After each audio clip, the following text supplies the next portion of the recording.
Բարև սիրելի ունկնդիրներ, դուք կլսեք հաղթյուրտամլ հայտագիրը Մարիետ Կարապետյանի հետ։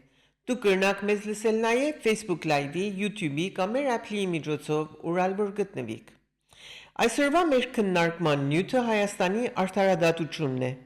Վերջին շրջանին ամեն օր կլսենք նոր ձերբակալություններու, նոր բանդարկություններու,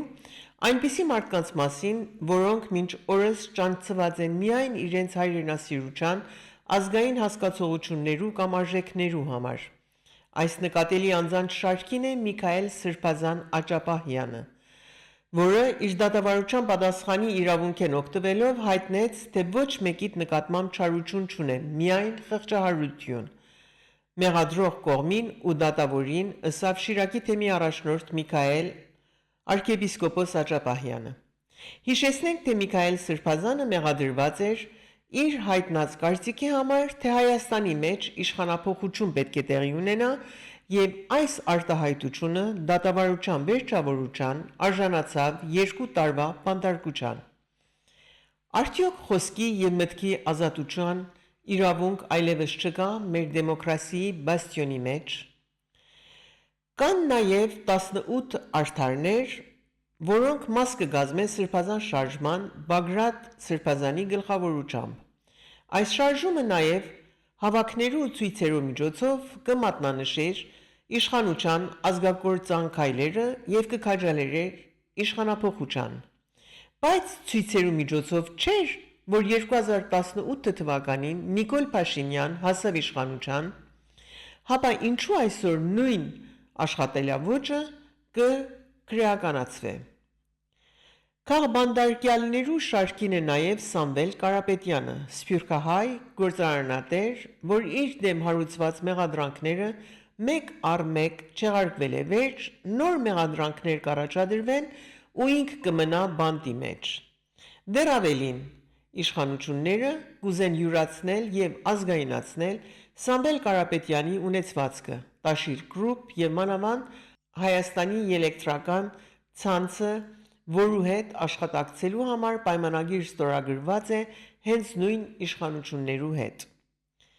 Այս պայմաններու մեջ, որ սփյուռքահայը պիտի փորձե ներդրումներ կատարել իր իսկ հայրենիքի մեջ։ Արդյոք այս խիստ ոստիկանական մթնոլորտը ընդդիմության դեմ արտահայտվող կամ իշխանություն ցանկացող խավին դեմ բռնությունները պիտի շարունակվին մինչև գալ տարվա ընտրությունները, որու կծառայեն այս ստեղծված վախի մթնոլորտը։ Այսօր իմ հարցումներուն կպատասխանեն իրավաբան եւ Բագրատ Սրբազանի ու այլ քաղբանդարկյալներու փաստաբան Սերգեյ Հարությունյանը եւ իրավաբաններու միության անդամ, փաստաբան եւ համալսարանի դասախոս Ռուբեն Մելիքյանը։ Կապվենք անմիջապես Սերգեյ Հարությունյանին։ Սիրելի ունկնդիրներ, մեզ հետ է հիմա Սերգեյ Հարությունյանը, իրավաբան, փաստաբան, մանավանդ Բագրատ Սրբազանի փաստաբանը եւ տարբեր քաղբանդարկյալների։ Ինքը հիմա կգտնվի Վենետիկի մեջ։ Ես շատ շնորհակալ եմ իր որ չմերժեց մեր հրավերը։ Բարի եկած եք IPFM։ Շնորհակալ եմ հրավերի համար։ Բարով եմ եկել հուսով։ Բարով եկեք անպայման։ Սերգեյ Հարությունյան, ուրեմն ամեն առավոտ կարթնանանք եւ ամեն առավոտ այն զգացումը ունենք, որ տեսնենք նորեն ինչ պատահեց։ Արդյոք ձեր կարծիքով արդարադատության համակարգը պետք եղած ձևով կաշխատի այսօր Հայաստանի մեջ։ Տեսեք, ցավոք սրտի 2020 թվականից ի վեր հայ ժողովուրդը, մասնավորապես Հայաստանում գտնվող ժողովուրդը կարծես թե մղձավանջի մեջ ապրի, եւ մենք ամեն օր առավոտյան արթնանալով լրատվականներից ծանոթանում ենք, թե ինչ է կատարվում, ինչ է տեղի ունեցել երկրում, եւ ամեն անգամ մի նոր ցավալի իրողության ենք բախվում, վստահաբար որպես փաստաբան, պաշտպան, որպես փաստաբան ու իրավապաշտպան, որը վերջի 5 տարիներին բազմաթիվ քաղաքական հետապնդման գործերով իր ներգրավվածությունն է ունեցել, կարող եմ հաստատել, որ մեր ցավոք սրտի արդարադատության համակարգը Հայաստանում կարելի ասել շատ վատ է, աշխատում գրեթե չի աշխատում։ Ես բազմիցս իմ խոսքում, իմ հարցազրույցներում նշել եմ, որ երբեմն մենք շատ հաճախ իրավական անզորության մեջ ենք գտնվում, որովհետև կարծես թե մենք բախվում ենք պատի եւ հասկանում ենք, որ իրավունքը եւ օրենքը այլևս չի աշխատում։ Ցավոք սրտի որոշ դատավորներ, որոնց անհասկանալի զուգադիպությամբ մակագրվում են այն գործերը, որ կարելի ասել քաղաքական հետապնդման տարեր են պարունակում, իրենք ոչ թե առաջնորդվում են օրենքներով, ոչ թե առաջնորդվում են իրավունքով, այլ առաջնորդվում են ցուցումներով եւ իրենց նկատմամբ նաեւ ճնշումներով, եւ մենք պարբերաբար բախվում ենք այդ անարդարությանը։ Ճիշտ է, մենք չենք հուսահատվում, ես եւ իմ գոլեգաները, իմ ընկերները կարող եմ ասել, որ մենք շարունակում ենք մեր պայքարը, բայց միևնույն է ժամանակ առ ժամանակ այդ անզորության զգացումը, այդ անարդարության զգացումը մեզ սպառում է։ Դուք խոսեցիք քաղ բանդարկյալներու մասին, որոնց մասին կվերադառնամ քիչ վերջ, բայց նաև կան երկու սրբազան հայրեր, ասենք, կրոնական, կղերական մարդիկ, որոնք իրենց աշխատանքի ընթացքին նաև ձերբակալվեցին եւ Միքայել Սրբազանաջապահյանը ուրեմն ինքը արդեն ունեցավ 2 տարվա դատապարտվեցավ 2 տարվա բանտարկության։ Իսկ Բագրատ Սրբազանը, որի փաստաբանը նաև դուք եք, ուրեմն դեռ դատավարության մեջ է։ Ինչպես կընթանա այս կղերականներու, կրոնականներու ուրեմն ընթացքը։ Տեսեք, ներկայիս փորձամ մի փոքր հեռվից գալ, ներկայիս վարչախումբը իր արտաքին եւ ներքին կարելի ասել ապազգային նպատակներին հասնելու ճանապարհին փորձում է վախի մթնոլորտ ձևավորել եւ ճնշումներով ընդդիմադիր հայացքները լրացնել։ Եվ այս ժամանակահատվածում մանավանդ վեհարանի դեմ ոտնձգությունների ընթացքում եւ այն նպատակները, որ կարծես թե մենք բոլորս էլ հասկանում ու գիտակցում ենք, որ առաջիկայում պլանավորվում է Մայրաթորի հետ կապված ներկայիս վարչախմբի կողմից եւ միանշանակ իրենց խանգարող անձինք այստեղ երկու չափազանց մեծ հեղինակություն վայելող սրբազաններն էին, Բագրատ եւ Միքայել Սրբազանները, որոնք բացի նրանից, որ մեծ հեղինակություն են վայելում, իրենք իրենց տեսակով ըմբոստ են եւ իրենք իրենց տեսակով հայրենասեր են եւ դրա համար այդպիսի մարդկանց պետք էր մեկուսացնել։ Դրա համար այդ քրեական շինծու գործերը արվեցին երկու սրբազանների վերաբերյալ եւ այժմ երկու սրբազանները գտնվում են անազատության մեջ, Բագրատ եւ Միքայել Սրբազանները, որոնք տարօրինակ զուգադիպությամբ գտնվում են նույն խցում, ինչին Բագրատ Սրբազանը իր խոսքում անդրադարձել է, որ ես առաջի օրվանից պարզ էր, որ նպատակն է, որ այդ անձինք իրար հետ գտնվելով գուցե ինչ որ բաներ խոսեն, որ շարունակեն այդ ոչ մաքուր գործելավոճով ներկայիս վարչախումբը փորձի դա էլ օգտագործել եւ պատահական չէր նաեւ որ անազատության մեջ է գտնվում այժմ նաեւ սրբազաններից զատ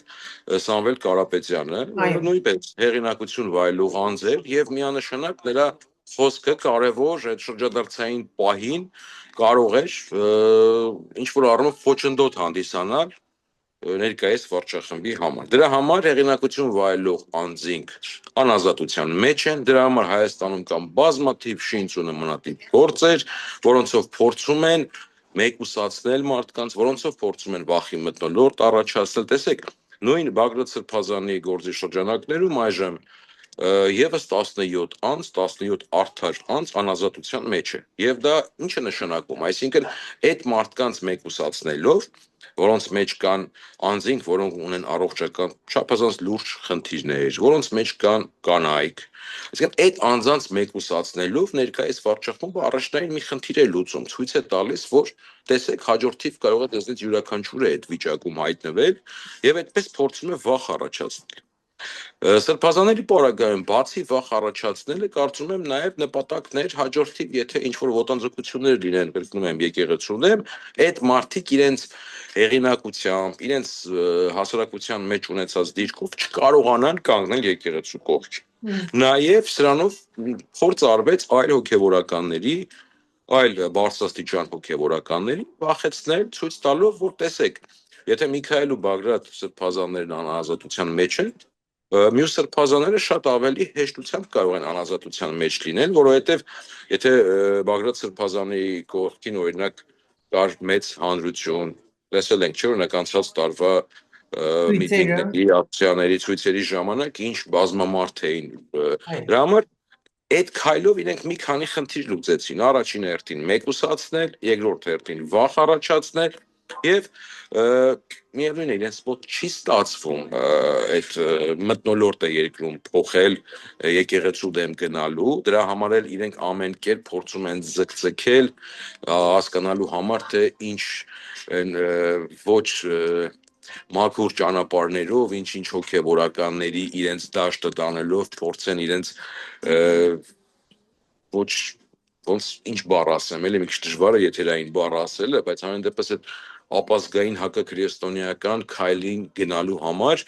իրենք փորձում են հոգևորականներին ճնշելով, իրենց դաշտ բերել, որոշ հոգևորականների ինչ որ, չգիտեմ, երևի ինչ որ խոստումներ է տրվում, որոշ հոգևորականներ իրենց նախկին անցած ճանապարհով կարգալույծ են արվել եւ այսօր օգտագործվում է նրանց ոնց որ այդ կարգավիճակը եւ այլն եւ այս բոլորի նպատակը դա է դրա համար մենք այս պահին ունենք անազատության մեջ գտնվող երկու հայրենասեր եւ մեծ հեղինակություն վայելող սրբազաններ։ Սերգեյ Հարությունյան, Միքայել Սրբազան իրականության մեջ բանտարկվեցավ երկու խոսքի համար, ասելով, որ ներկա կառավարությունը պետք է հրաժարվի եւ երթա։ Արդյոք խոսքի ազատությունը չկա այլևս Հայաստանի մեջ դեմոկրասիայի բաստիոնում։ Շակերտների մեջ ասված ժողովրդավարության բաստիոնը վաղուց այլևս դարձել է բռնապետության զնդա։ Եվ մեր մոտ ցավոք սրտի վստահաբար կարող ենք ասել, որ եւ Միքայել Սրբազանի պարագայում եւ Սամվել Կարապետյանի պարագայում ակնառու է, որ այլևս չկա ժողովրդավարություն, այլևս չկա խոսքի ազատություն, որ անձը կարող է անազատության մեջ հայտնվել ընդամենը մեկ բառակապակցության համար, այսինքն ինչպիսին է օրինակ մենք պայքարենք մեր ձևով։ Գուցե այդ անձը մեր ձևով ասելով ի նկատի ուներ, չգիտեմ, բարեգործություններ կանենք, գաղութենք, տարբեր, չէ, բայց չէ, քնիչները, դատախազները դառնալով գործիք, մեկնաբանում են, որ դրա տակ ինչ որ քրեորեն հետապնդելի ենթատեքստ է եղել, որը absurd է իրականում, բայց ցավոք սրտի մենք ապրում ենք այդ absurd-ի թատրոնում եւ ինչպես խոսքի սկզբում ասացի, մենք 24 ժամյա ռեժիմում ամենով զարթնում ենք, տեսնում ենք մի բացասական լուր, բացասական, չգիտեմ, ինչ որ ինֆորմացիա եւ մղձավանջի է վերածվել ցավոք սրտի Հայաստանում հայաստանցիների առօրյան, որտեղ մենք միայն տեսնում սպասասական լուրերը, մենք տեսնում ենք հանիրավի մեղադրանքները, մենք տեսնում ենք քաղաքական գործիչների եւ հեղինակություն վայելող անձանց բանտարկումները եւ այս ճանապարհով փորձ է արվում արտաքին եւ ներքին քաղաքականության մեջ ներկայիս վարչախմբի կողմից հասնելու իրենց ապազգային նպատակներին, որը վստահ եմ չի ստացվելու, չնայած ճանապարհը լինելու է այսպիսի դժվար հայրենասեր անձանց համար, բայց վստահ եմ, որ չի ստացվելու եւ հայ տեսակը չի կարա ինչ որ պարտվի եւ տանուլ տա այսպիսի ինչ որ ապազգային խմբակների քաղաքական գործունեության արդյունքում։ Սերգեյ Հարությունյան, խոսենք հիմա Բագրատ Սրբազանի եւ ինչպես կսվի 18 թարթարների 17 Բագրատ Սրբազան եւ 17 արդար։ Ընդհանուրը 18 թիվով, ուրեմն երբ որ կդիտենք դատավարության ընթացքը, Բագրատ Սրբազանը կմնա անկոտրում, համոզված իր ասածներին, համոզված իր տարած աշխատանքին եւ որևէ ձևով չեն կզգար որևէ ընկճվածություն կամ թուլություն։ Ինչ է իրականության մեջ իրեն դեմ մեղադրանքը, չէ՞ որ Նիկոլ Փաշինյանը ինքը եկավ գործի գլուխ ցույցերի միջոցով։ Ինչ է հիմա իրեն Բագրատ Սրբազանի դեմ եղած իսկական մեղադրանքը։ Նախ առաջինը ինչ վերաբերում է Բագրատ Սրբազանի անկոտրում լինելուն, միանշանակ կարող եմ փաստել, հաստատել, որ դա այդպես է։ Բանտարկումից ի վեր գրեթե ամեն օր, բացառությամբ 1-2 օրերի, օրինակ այսօր որ երկրում չեմ, գրեթե ամեն օր այցելել եմ իրեն եւ միանշանակ կարող եմ ասել երբեմն նույնիսկ երբ որ ես եմ զայրացած ու ինչ որ առումով որոշ հուսահատված չի ասել, բայց մտահոգ եղած ժամանակ նկատել, որ Բագրատ Սրբազանն է ինձ հուսադրում եւ կարելի ասել էներգիա տալիս, այդ մարդը իր տեսակով անկոտրում է եւ իր գաղափարին ու մտքին հավատացող մարդ է, ինչ վերաբերվում է այդ քրեական շինծու գործին իր վերաբերյալ որ կա, դա ամբողջովին շինծու քրեական գործ է, որ նորից եմ գտնում նպատակ ուներ այդ կերպ բանտարկելով վախ առաջացնել եւ մեկուսացնել հեղինակություն վայելող հոգեվորականի գործում կարևորագույն քննչական կոմիտեի կողմից եւ դատախազության կողմից օգտագործվող մի քանի հաստատները եթե մենք առաջի 1-2 ամսվա մեջ չենք կարողանում լուսաբանել, բարձրաձայնել, որովհետեւ նախաքննական գաղտնիքով կաղապարված մենք չենք կարող շատ բան ասել, երբ որ այդ նախաքննական գաղտնիքի գաղափարը այլևս չկար, մենք լուսաբանեց բարձրաձայնեցինք, որ ժողովուրդ դուք ասում եք գյուլելու հետ կապված այդ խոսքը, մենք առաջի օրվանից ասում ենք հրապարակեք ամբողջը։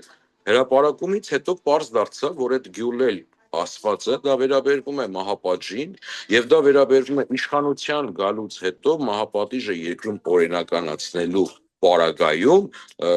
դավաճաններին եւ մեղավորներին քրեորեն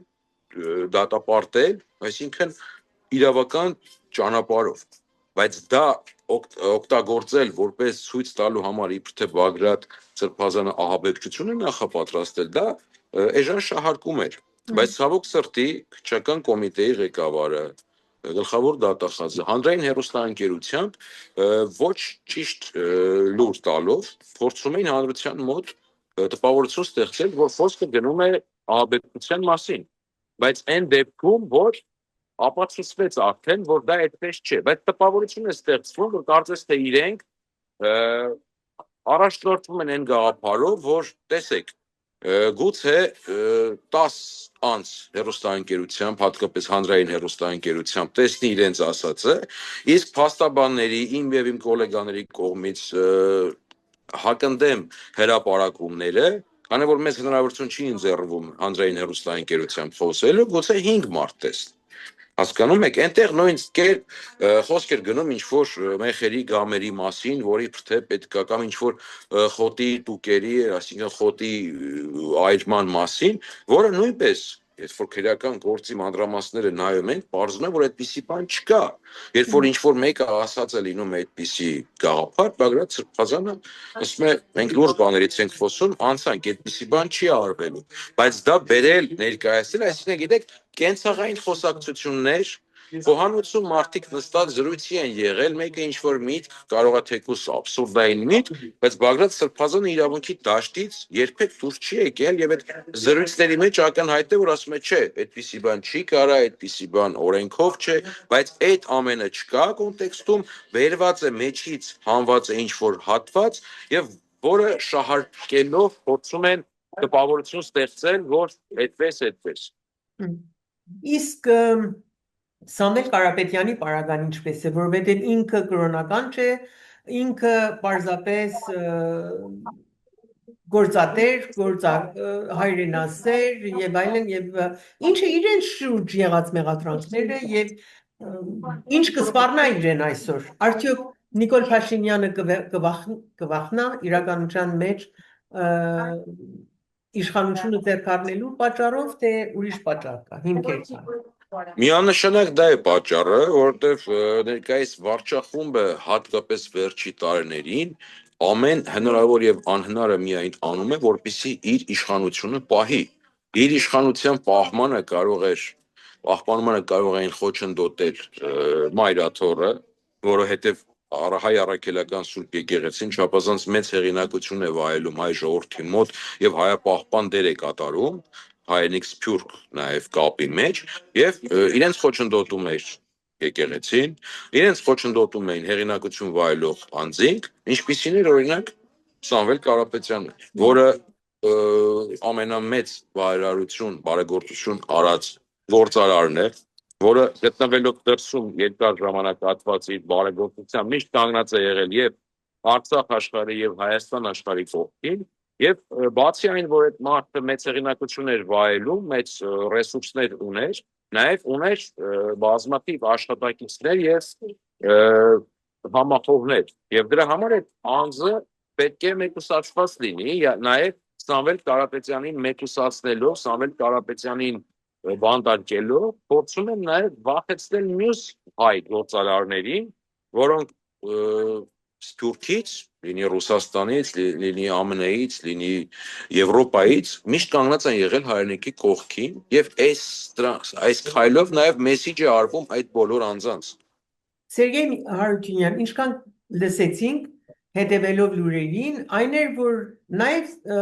Սամվել Կարապետյանի ունեցվածքը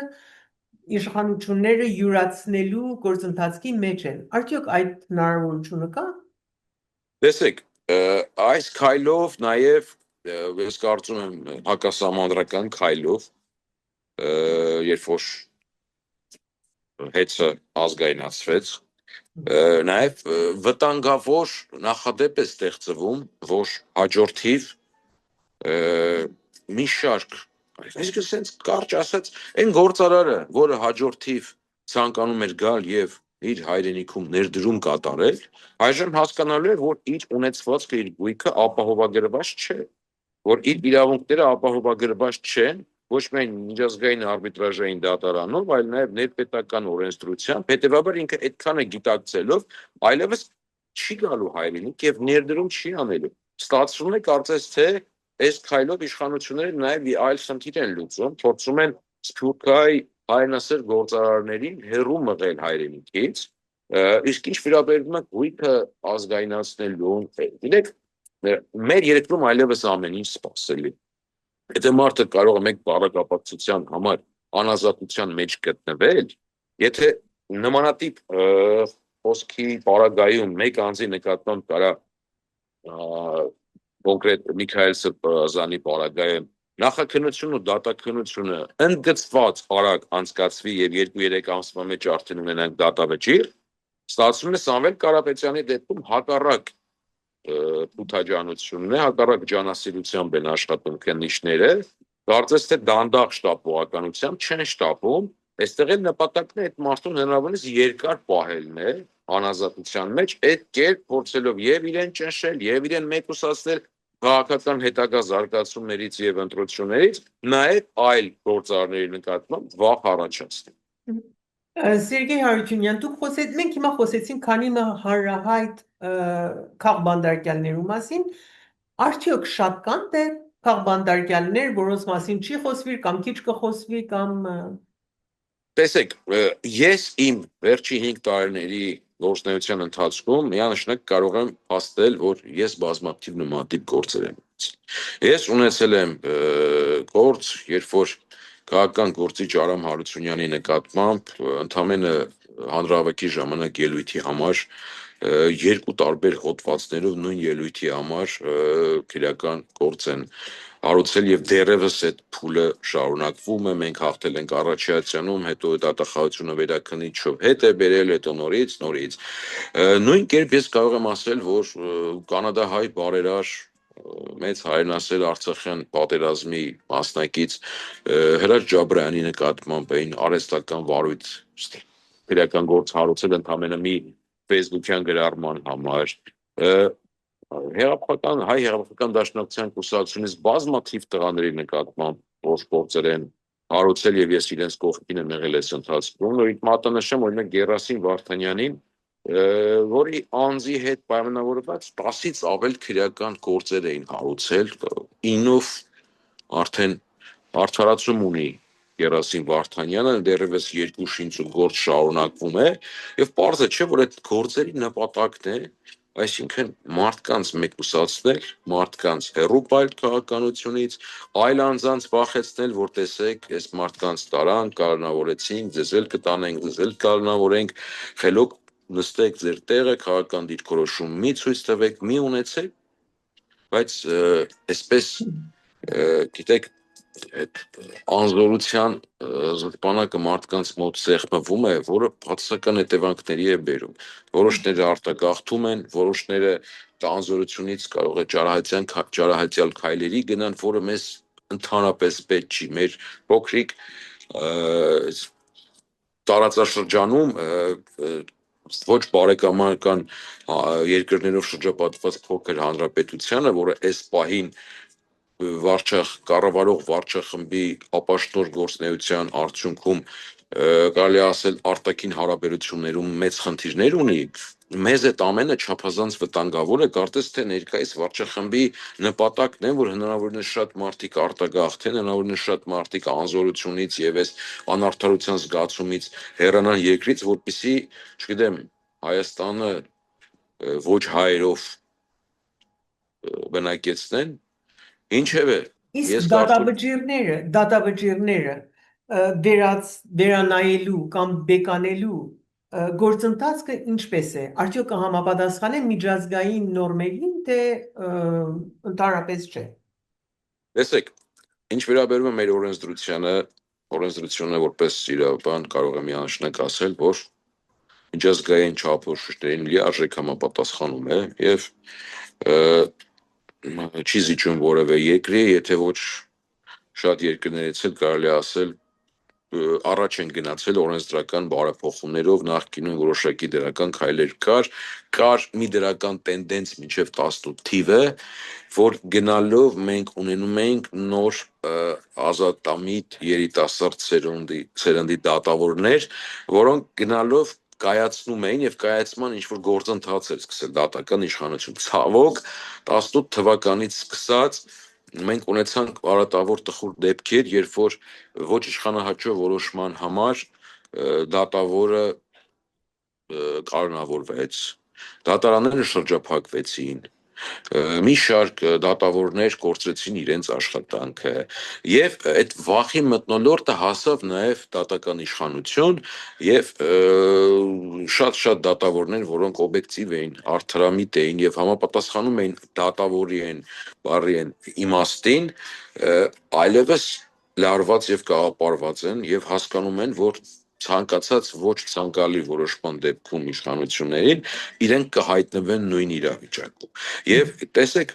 այդ բողոքարկման գործընթացը երբեմն հենց այս ճանապարհով է գնում, որ եթե նույնիսկ այդ գործը մաքրագրվում է այնպիսի դատավորի, որը իր նախկին ճանապարհով անցած ցույց է տվել, որ ինքը օբյեկտիվ է, գիտակ է, հմուտ է, տիրապետում է օրենսդրությանը, նախադեպերին, միջազգային ամեն ինչին, ինքը այլևս վճիռ որոշում կայացնելուց առաջ մտածում է արդյոք լինի օբյեկտիվ իր խղճով, թե դեպքում կարա ինքը ունենա կամ իր հարազատները ունենան որոշակի խնդիրներ։ Այդտեղ արդեն արդարադատությունը գնում է դեպի մահացման։ Ցավոք սրտի այժմ այդ դեպքերը գնալով շատանում են եւ դրա վառ ապացույցներից կարող ենք համարել 18 արդարների գործը, երբ որ 18 անց միանգամից կալանավորվեց տարբեր դատավորներ մոտ քննելով, չնայած շատ դատավորներ դեպքում ես արդեն պարզ էր, որ ունենալու ենք այդպիսի որոշումներ, բայց 18 անձի պարագայում էլ վստահաբար կարող եմ ասել, որ չկային հիմքեր կալանքը որպես խափանման միջոց ընդունելու։ Բայց ընտրվեց այդ խափանման միջոցը, որովհետև երկրում մթնոլորտն է այդպիսին։ Միքայել Սրբազանի պարագայում ընտրվեց կալանքը որպես խափանման միջոց եւ կիրառվեց պատիժ, կարելի ասել, այսպիսի 2 տարի ազատազրկում, որովհետեւ երկրում այս մթնոլորտ դատավորները մեծ ճնշման տակ են ԲԴԽ-ի կողմից, մեծ ճնշման տակ են, որովհետեւ կարող են իրենց պաշտոնը կորցնեն եւ ամեն րոպե որոշում դատավճիռ կայացնելուց առաջ մտածում են Կարժի թե ոչ։ Արժի թե ոչ։ Կարճ այդպես արժի թե ոչ։ Օբյեկտիվ լինենք, թե սեփական անձի շահերից առաջ մարտվենք։ Ու երբեմն կարելի ասել չեմ կարող ասել արդարացնում եմ, չեմ արդարացնում, որովհետև կարծում պատվից, արժանապատվությունից եւ այդ համանդրական պաշտոնից ավելի կարևոր չեն որոշակի բաները, բայց երբեմն ոչ թե արդարացնում, այլ հասկանում եմ ինչի այդ մարդիկ այդ վիճակում հայտնվեցին։ Սերգեյ Հարությունյան, իբրև վերջին հարցում, դուք կկարծեք, որ մինչև գալ տարվա ընտրություններն ավելի ճիշտ, ավելի պիտի խստանան այս տեսակի, ավելի պիտի շատանան այս տեսակի բանդարկություններ, քաղբանդարկյալներ եւ այլն, թե պիտի հանդարտի այլևս։ Միանշանակ ես կարծում եմ, որ գնալով քաղաքական այս ճնշման, բռնաճնշման մեքենան ավելի մեծ թափ է հավաքելու, քաղաքական բռնաճնշումները գնալով շատանալու են, որովհետև ներկայիս վարչախումբը հենվում է այդ գործիքակազմի վրա եւ կարծում եմ, որ հաջողության կհասնի միայն այն դեպքում, երբ որ այդ վախին մթնոլորտը գնալով խորանա եւ զարգանա, իսկ դրան հակադարձելու միակ միջոցը կարծում եմ, որ ընդդիմության գիտակցված խելամիտ գործիքակազմով առաջ գնալն է եւ համագործակցությունն է ընդդիմադիր դաշտում տարբեր այլ ուժերի կուսակցությունների կողմից, կարելի ասել վեր կուսակցական ինչ-որ մի գիտակցության, որովհետև արդեն պետք է գիտակցեն եւ հասկանան, որ հասել ենք մի պահ ցավալի օրինակն ու նախադեպ ունենալով Արցախի կորուստի, որ կարող ենք հաջորդիվ նաեւ մեր պետությունն ու պետականությունը կորցնել եւ ներկուսակցական շահից էլ ավելի կարևոր դա ազգային պետության շահն է եւ հանուն որի կարելի է միանալ, հանուն որի կարելի է մի կողմ դնել անձնական ամբիցիաները եւ միշտ ես այդ օրինակը իմ մեջ ունենալով մենք 5 իրավապաշտպաններս տարբեր հարցերում տարբեր հայացքներ ունենք, տարբեր քաղաքական հայացքներ ունենք, որոշները կարծում են, որ դեպի Ռուսաստան այսինքն ռուսամետության տարերն ավելի կարևոր են, որոշները կարծում են, որ չէ, արևմտամետությունն է ավելի առաջնային երկրի համար, շատ հարցերում մենք տարբեր դիրքորոշում ենք ունենում, բայց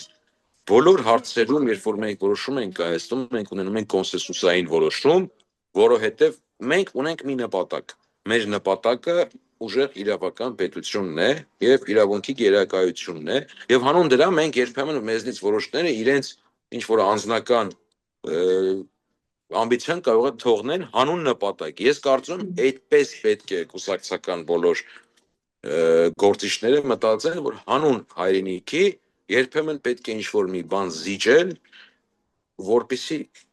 փրկենք մեր հայրենիքին։ Անչափ շնորհակալ եմ Սերգեյ Հարությունյան այս շատ հետաքրքիր եւ ճոխ զրույցի համար։ Հաջողություն կմաղթեմ ձեզ։ Ես եմ շատ շնորհակալ, ստեսություն ձեզ։ Հաջողություն։ Կապվենք հիմա Երևան։ Սիրելի ունկնդիրներ, մեր հյուրն է հիմա Ռուբեն Մելիքյան, Իրավաբանների միության նախագահ, փաստաբան եւ համալսարանի դասախոս։ Բարի եկած եք մեր եթև եւ շնորհակալ եմ, որ ընդունեցիք մեր հրավերը։ Շնորհակալ եմ հրավերի համար, ուղղակի Իրավաբանների միության նախագահ չեմ, իրավաբան եմ եւ գուցե նաեւ ներկայացնեք որպես 5 իրավապաշտպանների նախաձեռնության անդամ։ Շատ լավ, շնորհակալ եմ ճշտումի համար։ Ռուբեն Մելիքյան, ինչ վիճակի մեջ է Հայաստանի արդարադատությունը այսօր, ամեն օր նոր բռնություններու ականատես կլանք։ Նախ ներողություն եմ խնդրում, որ ոչ այսպես սովորական տեղից եմ եթերում լինում, քիչ առաջ հերթական քաղաքական ուրեմն հետապնդման գործերից մեկով դատական նիստի էինք, չհասցրեցի գրասենյակ հասնել Էդգար Ղազարյանի մասով, կարող եմ ասել, որ շատ մեծ ծավալի է հասել եւ հասնում քաղաքական հետապնդումները եւ ցավոք սրտի ոչ մի դրական առաջընթաց այստեղ չկա եւ հավանաբար գլխավոր պատճառն այն է, որ եթե նախկինում միջազգային կառույցները արձագանքում են, ապա հիմա ակնհայտ դեպքերում լռություն են պահպանում։ Ռուբեն Մելիքյան, դուք իրավապաշտպաններու միության անդամ եք, ինչ տեսակի աշխատանք կտանեք դուք եւ այս իրավապաշտպաններու միությունը։ Ես իմ գործընկերները եւ առհասարակ այսօր Հայաստանում իրավապաշտպանությամբ զբաղվող մարդիկ երեք տեսակի աշխատանք ենք տանում։ Առաջինը փորձում ենք դատական դահլիճներում պաշտպանել քաղաքական հետապնդման ենթարկվող մարդկանց։ Երկրորդը փորձում ենք այս արտահայտությունը օգտագործեմ հանրային կարծիքի դատարանում, այսինքն հանրային կարծիքի վրա փորձել ներազդել եւ բացատրել մարդկանց, այդ թվում նաեւ ինչու ոչ ձեր հաղորդումը օգտագործելով, որ այնինչ կատարվում է դրանք քաղաքական հետապնդումներ են, եւ վերջապես երրորդը փորձում ենք որոշակի այսպես կապեր ստեղծել նամակներ գրելով անմիջական հաղորդակցությամբ տարբեր միջազգային կառույցների հետ։ Ցավոք պետք է ասեմ, որ երրորդ ուղղությունը ամենա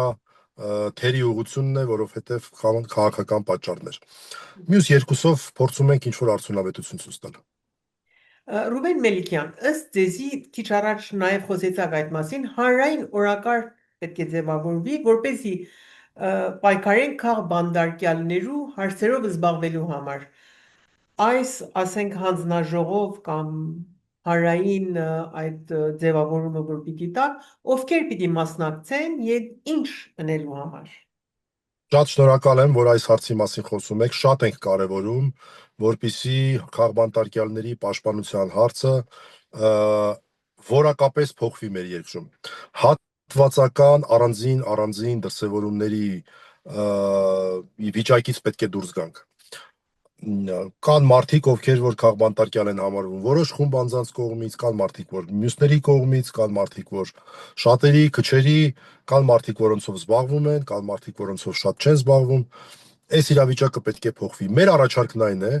որ քաղաքական ընդդիմադիր ուժերը նախաձեռնեն հարթակի ձևավորում, որի մեջ ներառվեն բոլոր այն ուժերը, որոնք իրենց ընդդիմադիր են համարում։ Եվ եթե իսկապես լինի հանրային ճնշում, ապա դժվար կլինի հայտարարել, որ դու զբաղվում ես ընդդիմադիր գործունեությամբ, բայց այդ քաղբանտարկյալների հարթակ որևէ անձ չգործուղես։ Եվ մենք տեսնում ենք, որ դա պետք է լինի այսպես անձրևանոցային կամ umbrella կառույց, որի ներքո գործեն իրավական հանձնաժողով, որը կզբաղվի չափանիշների սահմանմամբ, որպեսզի մենք կարողանանք իսկապես զատել ով է քաղբանտարկյալ, ով է քաղաքական պատճառներով հետապնդման ենթարկվում եւ ովքեր ոչ չափանիշների սահմանում։ Երկրորդ, իրավաբանական նույն հանձնաժողովը պետք է զբաղվի յուրաքանչյուրի кейսը, յուրաքանչյուրի գործը մատչելի, հասկանալի ձևով շարադրելուն, ներկայացնելուն եւ քաղբանտարկյալների մասին մասնագիտական նյութ ստեղծելով։ Սա իրավական հանձնաժողովը։ Երկրորդ, միջազգային կապերի հանձնաժողով, որը պետք է զբաղվի արտասահմանյան կառույցների հետ կապով, չգիտեմ, պետք է հետ չգա Հայաստան, անընդհատ Բրյուսելում լինի, Փարիզում լինի, չգիտեմ, Վաշինգտոնում լինի, Մոսկվայում լինի, որտեղ լինի, դռները ծեծի, դռներից ներս մտնի, հանեն տնից հանեն պատուհանից մտնի, պատուհանից հանեն երթիկից մտնի, անընդհատ բարձրաձայնի քաղբանտարկյալների հետ կապված հարցերը, միջազգային հանձնաժողով, սա երկու։ Երրորդ, ես տեսնում եմ, որ պարտադիր պետք է լինի սոցիալական հարցերի հանձնաժողով։ Քաղբանտարկյալներից կան մարդիկ, ովքեր որ լուրջ սոցիալական խնդիրներ ունեն։ Այդ մարդկանց հարցերով պետք է զբաղվել, համակարգված ձևով պետք է զբաղվել։ Ինչպես ներկա քաղբանտարկյալների, այնպես էլ նախկին քաղբանտարկյալները, սա 3։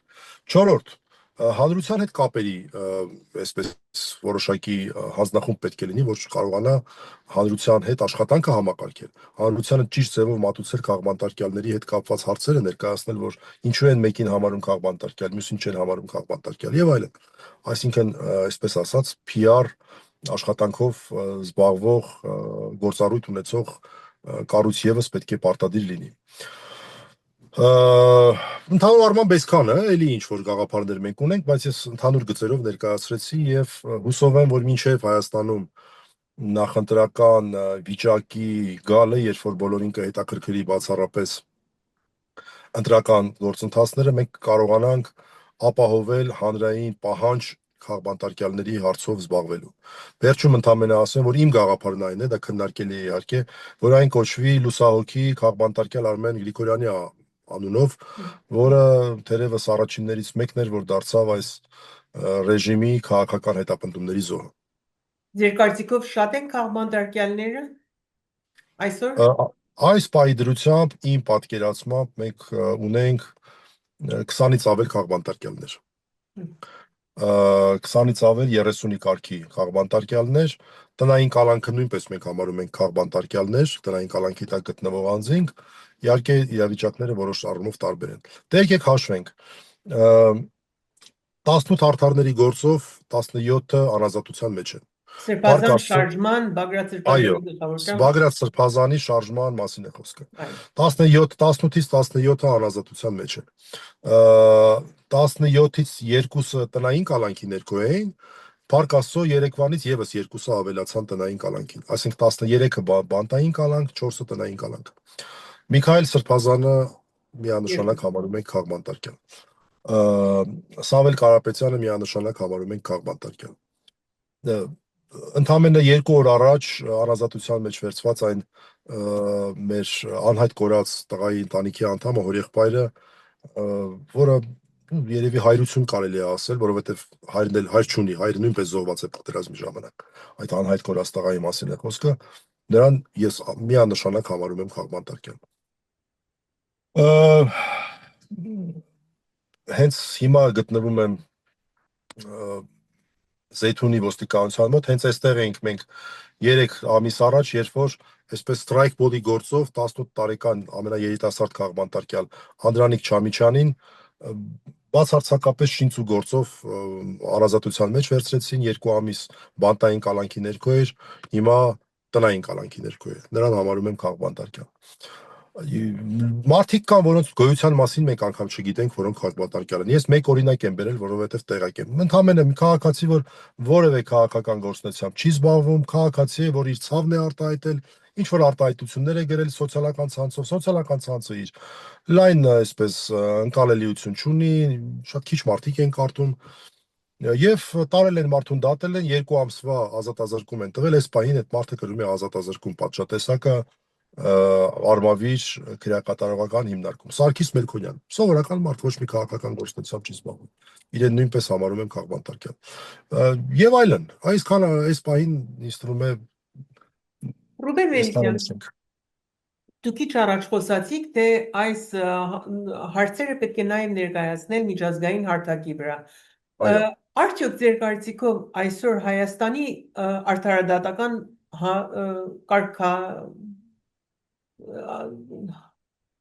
Հայաստանի ուրեմն արդարադատությունը կհամապատասխանե արևմտյան կամ միջազգային ատյաններու մակարդակին, թե ոչ։ Այսօր ավելի քիչ է համապատասխանում, քան 3։ Վաղը ավելի քիչ է համապատասխանելու, քան այսօր։ Շատ վատ ընթացքի մեջ ենք մենք գտնվում եւ ժամանակին տասնամյակների ընթացքում կատարված ծանր աշխատանքի արդյունքները հիմա մենք ուղղակի ջուրն ենք լցնում։ Շատ վատ ընթացքի մեջ է մեր արդարադատական համակարգը։ Ես վստահ եմ, որ բազմաթիվ հարցերով ուղղակի պատասխաններ լինել չեն կարող։ Հետևեք 18 արդարների գործով դատական նիստերին, տեսեք թե ինչպիսի հարցեր ենք մենք բարձրացնում եւ ինչպիսի պատասխաններ ենք լսում դատախազների օթյակից։ Ռուբեն Մելիքյան, անցյալ շաբթվա ընթացքին Միքայել Սրբազան Աճապահյանը ուրեմն 2 տարվա բանտարկությամբ դատապարտվեցավ։ Խնդրեմ մեզ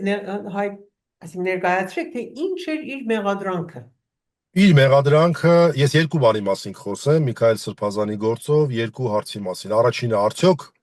նրա արարքը հանցագործություն էր եւ երկրորդ արդյոք անգամ եթե նրա արարքը դիտենք հանցագործություն, այն պատիժը, որ նշանակվեց,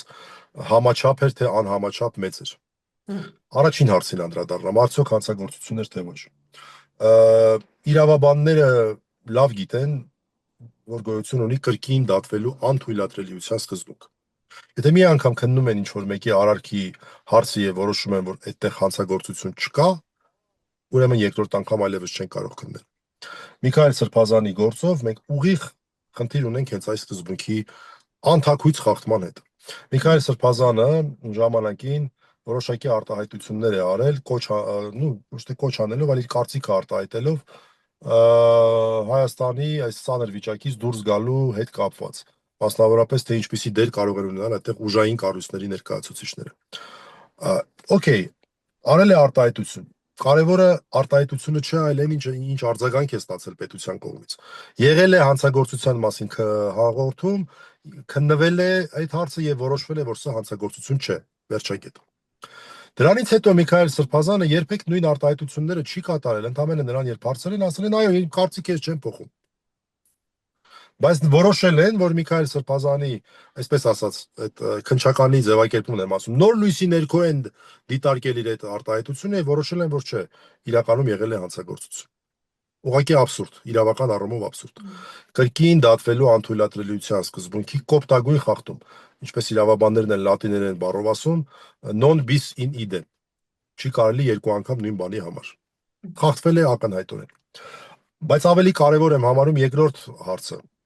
Միքայել Սրբազանի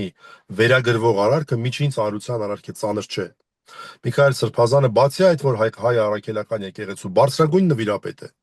բարձրագույն նվիրապետ է, նաև տարիքով մարդ է 60-ած։ Այն հոդվածը, որով նա մեղադրվում էր, բոլոր տեսակի պատժատեսակները ուներ։ Տուգանք, հանրային աշխատանքներ եւ այլն։ Եվ միայն ամենախիստ պատիժն էր ազատազրկումը։ Ես չեմ պատկերացնում, թե ինչպես կարելի է հիմնավորել, որ օրինակ տուգանք պատժատեսակը չի կարող աշխատել։ Օրինակ մյուս պատժատեսակները չեն կարող աշխատել եւ միայն պետք է լինի ազատազրկում։ Իսկ օրենքը ուղիղ է ասում։ Այն էլ 2 տարի։ Չէ, 2 տարին 2-ից 5 տարի էր սահմանված։ Այսինքն 2-ից 5 տարի է սահմանված ազատազրկումը, եղած տարբերակներից նվազագույնն է ընտրված, բայց չի բացատրվում, թե ինչի ընտրված չի օրինակ տուգանքը կամ այլ պատժատեսակներ կամ, որը ավելի կարևոր է, ինչու պայմանականորեն չի կիրառվում այս ինչի չի կիրառվում պայմանական չկատարելու հնարավորությունը։ Եթե մենք նայենք մեր պրակտիկայում միջին ծանրության արարք կատարելու որևէ մեկի, անկախ թե ով է, այն էլ 60-ից մարդկանց մասով չեք գտնի երկրորդ օրինակ, որ իրական ռեալ ազատազրկման մարդը դատապարտվի եւ գոնե պայմանական ձևով եւ գոնե պայմանական դատապարտման ենթարկված չլինի։ Չեք գտնի նման երկրորդ դեպք, առնվազն վերջի 2-3 տարիներին վստահ եմ։ Ես ուղղակի ստուգել եմ։ Այն էլ առաջին անգամ արարք կատարածած, սա էլ է կարևոր։ Դուք ձեր դիմադետրի էջի մեջ դատապարտման անմիջապես մյուս օրը գրած էիք, թե ոչ թե այս դատավճիռը կայացված է դատավորի սեփական ազատ կամքով, այլ քաղաքական պատվերով։ Ով է քաղաքական պատվեր տվողը։ Ակնհայտ է քաղաքական պատվեր տվողն այն նույն անձն է, որը հարձակվում է գործում այս պահին հայ առաքելական եկեղեցու նկատմամբ, ոչ միայն Միքայել Սրբազանի հարցով, այլև կեղծելով ապացույցները Բագրատ Սրբազանին է մեղադրում ահաբեկչության նախապատրաստման մեջ, որը բացարձակ ոչ մի վտանգ չներկայացնող խոսքը, մեր ձևով առաքելական եկեղեցու պաշտպանելու խոսքը բռնության կոչ է տեսել եւ արդեն 4 ամսից մոտարապես 4 ամիս անազատության մեջ է պահում ազգային բարերար Սամվել Կարապետյանի հետ նույն անձը Նիկոլ Փաշինյան անուն ազգանունով, որը Թուրքիայի եւ Ադրբեջանի կամակատարն ու հանձնակատարն է Հայաստանում։ Դա արդեն համարյա բացահայտ։ Ռուբեն Մելիքյան, եթե Միքայել Սրբազան Աջապարյանը իր երկու խոսքի համար 2 տարվա բանտարկություն ունեցավ, ինչ կսպասվի Բագրատ Սրբազանին եւ Սրբազան շարժման 18 արդարներուն ինչպես կսվի։ Նախ նշենք, որ ի տարբերություն Միքայել Սրբազանի գործի, Բագրատ Սրբազանի գործը շատ ծավալուն է, 34 հատոր ծավալով, եւ այն երկար է քննվելու։ Բնականաբար այսօր եթե դատական ակտը կայացվեր, ապա կարծում եմ շատ խիստ դատական ակտ կլիներ, հաշվի առնելով բազմաթիվ հանգամանքներ, իրավունքի հետ չկապված հանգամանքներ, քաղաքական հանգամանքներ։ Բայց այս պահին չարժի դրա մասին մտածել, որտեղ այս վարույթը ամիսներ, եթե ոչ տարիներ է տևելու։ Քաղբանդարկյալներու շարքին նշեցիք նաև Սամվել Կարապետյանը, Տաշի գրուպի սեփականատերը։ Իրեն ինչ մեղադրանքով բանդարկած են եւ իրեն բանտարկած են խոսքի համար, երբ որ հարձակումներ սկսեցին հայ առաքելական եկեղեցու նկատմամբ, նա ասաց, որ եթե քաղաքական դաշտը չկարողանա պաշտպանել, մենք մեր ձևով ենք պաշտպանելու։ Այս արտահայտությունը ընդհանրապես ոչ մի կապ չուներ որևէ կոչի հետ եւ դա դիտարկեցին որպես կոչ Հիմա իմ արտահայտ նույն հաջողությամբ այն մեր զրույցը կարող են դիտել որպես, չգիտեմ ինչի կոչ։ Այդ աստիճան հեռու էր ողջախոհությունից, իրականությունից եւ առհասարակ որևէ իրավական պետության արժեքներից։ Որից հետո սկսեցին նաև կարել այլ գործեր, այդ թվում նաև փողերի լվացման, բայց ինչն է զավեշտը, անգամ իրենց ակնհայտ վերահսկողության գտնվող դատարանը այդ փողերի լվացման կարված գործերով անգամ նվազագույն չափաբաժնով, նվազագույն չափով հիմնավոր կասկած անգամ չտեսավ երկարացման ժամանակ։ Կարում են գործեր սանվել Կարապետյանի նկատմամբ, կարծում եմ էլի են գործեր կարելու, որի նպատակն է հնարավորինս երկար նրան փակի տակ պահելն է։ Իսկ նաև խոսք կար, թե իր ունեցվածքը, որոնք քիչ բան չէին, յուրացնել իշխանության կողմէ։ Այսինքն ամբողջ էլեկտրական համակարգը եւ Տաշիր գրուպի մյուս աշխատանքները։ Ինչպես կարելի է նման գործունեություն ունենալ։ Ինչ ասեմ։ Ես կարծում եմ, որ այն մարդիկ, ովքեր որ մեզ լսում են, եւ հայրենիքի մասին մտածում են, պետք է փորձեն իրենց ջանքերը ներդնել Սփյուռքում տարբեր միջազգային կառույցների առջև ներկայացնելու եւ պետությունների առջև ներկայացնելու, որ դուք շատ վատ բան եք անում Հայաստանի նկատմամբ, այսինքն եթե դուք այսպիսի ակնհայտ դեպքերով չեք բարձրաձայնում, դուք վնաս եք տալի Հայաստանին։ Դուք Հայաստանը Նիկոլ Փաշինյանը չէ։ Այս ամեն ինչը մենք տեսնում ենք եւ հիշում ենք։ Սա դժվար է լինելու այսպես մարսել այս ամեն ինչը։ Թե ինչպես էին այդ միջազգային կազմակերպությունները եւ պետությունները ժամանակին ամեն կարևոր եւ հաճախ անկարևոր գործերով հայտարարություններ անում եւ դատապարտում, իսկ հիմա քար լռություն է պահպանում։ Այս դրվածքը կրնա նաև հետևանքներ ունենալ այն իմաստով, որ այլևս Սփյուռքահայը հանգիստ ձևով իր երկրի մեջ ներդրումներ անելու, գործեր սկսելու, այսինքն եթե հնարավորություն ունենա, երկու անգամ կմտածի այդ ներդրումը կատարելու համար։ Կրնա նաև խոր տնտեսական հետևանքներ ունենալ Հայաստանի համար։ Ինչ կասեք։ Ես կարծում եմ, որ այդ հարցը Նիկոլ Փաշինյանը եւ իր փոքրիկ խմբակը դիտարկել են եւ կարծում եմ, որ այլևս Թուրքի կարիքը իրենք չունեն, որտեւ իրենց մեջքին կանգնած են թուրքերը եւ ադրբեջանցիները։ Կփորձեն հայկական արյունով շաղախված փողեր բերել Հայաստան, Թուրքիայից, Ադրբեջանից, ուրանալով ցեղասպանությունը, ուրանալով Արցախը, փորձելու են այդ հարցը այդպես լուծել։ Ռուբեն Մելիքյան, այսօրվա իշխանություններու տարած եկեղեցու դեմ պայքարը միայն ամենայն հայոց Կարեկին երկրորդի կամ Միքայել Սրբազանի դեմ մղած պայքար է, թե այս ալ ունի իր քաղաքական հիմքը։ Քաղաքական հիմք ունի, երկու հիմք ունի քաղաքական, Թուրքիային եւ Ադրբեջանին գոհացնելու համար դրանց պետք է զրոյացնել ազգային բոլոր կառույցները եւ առաջին հերթին հայկականության ամենակարևոր հիմնակարը հանդիսացող կառույցը հայ առաքելական եկեղեցին, սա մեկն է, դրանով նրա փորձում են ծառայություն մատուցել իրենց տերերին, Էրդողանին եւ Ալիևին, եւ երկրորդ պատճառն այն է, որ եկեղեցին շատ մեծ հեղինակություն ունի բոլոր հարցումներով հանրության աչքերում, փորձում են այդ հեղինակությունը նվազեցնել եւ օգտագործում է իր հեղինակությունը օրինակ Արցախում Արցախի հետ կապված բազմաթիվ հարցեր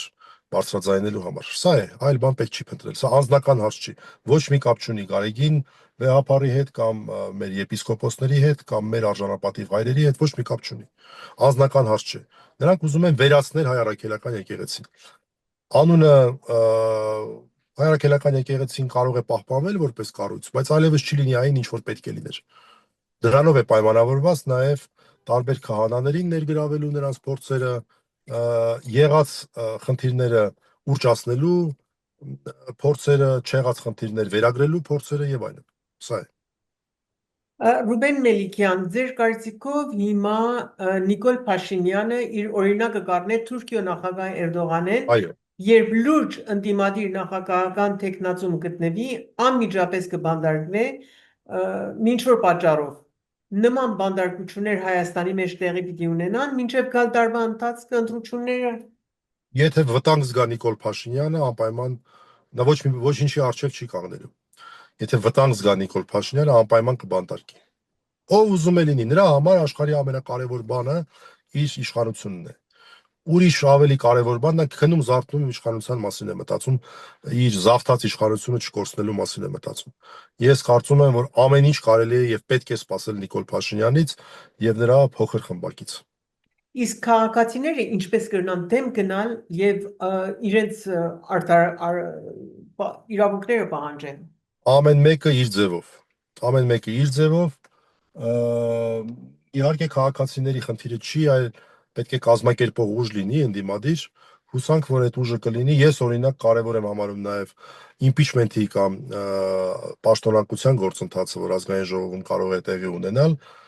պետք է տեսնել, թե ինչպիսի զարգացումներ են լինում։ Քաղաքացիներին պետք չի մեղադրել, կարևորը այստեղ քաղաքական ուժերը ճիշտ եւ լավ առաջարկներ ներկայացնեն քաղաքացիներին։ Անչափ շնորհակալ եմ Ռուբեն Անչափ։ Մելիքյան այս հետաքրքիր զրույցի համար։ Հաջողություն ձեզ։ Հաջողություն, Ցտեսություն։ ցտեսություն։ Սիրելի ունկնդիրներ, դուք լսեցիք Քյարթ Սյուրտամ հայտագիրը, մեր այսօրվա հյուրերն էին Սերգեյ Հարությունյանը եւ Ռուբեն Մելիքյանը։ Դուք կրնաք մեզ կրկին լսել Կիրակի ժամը 9:15-ին IPFM 99.5 վրա կամ մեր կայքեջեն radio-ipfm.com Ամբողջական եւ առօրյա տեղեկություններ ունենալու համար հետևեցեք մեր լուրերուն IPFM 99.5 վրա, մեր Facebook էջին եւ անշուշտ արագ տեղեկություններ ստանալու համար IBFM-ի app-ին ներբեռնեցեք ձեր հեռախոսներու վրա եւ հետևեցեք մեզ ամենուր։ Շնորհակալություն ձեր ուշադրության համար եւ ցտեսություն։